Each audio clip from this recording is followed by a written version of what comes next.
Hello guys, আজ আমি বানিয়ে নিয়েছি নারকেলের বরফি একদম সাদা সিম্পলভাবে।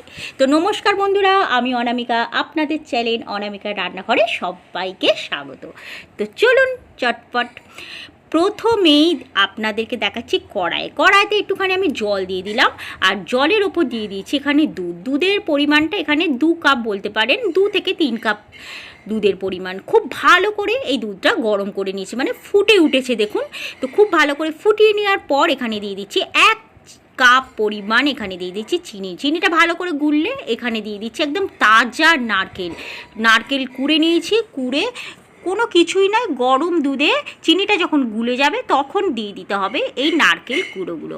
ব্যাস, এবার সমস্ত কিছু খুব ভালো করে নাড়িয়ে থাকতে হবে, কন্টিনিউয়াস এখানে কিন্তু নাড়িয়ে যেতে হবে যাতে নিচে লেগে না যায়। এবার একটু লবণ দিয়ে দিলাম যাতে স্বাদটা আর একটু বেড়ে যায়। তো এখানে আপনারা চাইলে এলাইচি বাগারে দিতে পারেন, আমি এলাইচি দিলাম না। যখন ঘনত্বটা খুব বেশি হয়ে গিয়েছিল তখন এখানে 1 চামচ ভরকে এখানে দিয়ে দিয়েছি কি গাওয়া ঘি। আপনারা চাইলে এখানে দুধের মালাইও দিতে পারেন, অপশন দিয়ে দিলাম ঘি না এলে দুধের মালাই। এটা এবার আর একটু ফ্লেভার বাড়ানোর জন্য রোজ ওয়াটার দিয়ে দিলাম, আপনারা চাইলে এলাইচি দিতে পারেন বা এলাইচি পাউডার। তো এবার এখানটা দেখুন এর ঘনত্বটা খুব গাঢ় হয়ে গেছে। গ্যাসের ফ্লেমটা কিন্তু এই সময় বন্ধ করে দেবো, আর যে পাত্রে আমি ঢালবো সেটা খুব সুন্দরভাবে ঘি ব্রাশ করে নিচ্ছি। এবার কিছুই না, এটাকে আমি দেখুন ঢেলে দেওয়ার পর একটু স্প্যাচুলা দিয়ে খুব ভালোভাবে সমান করে নিচ্ছি।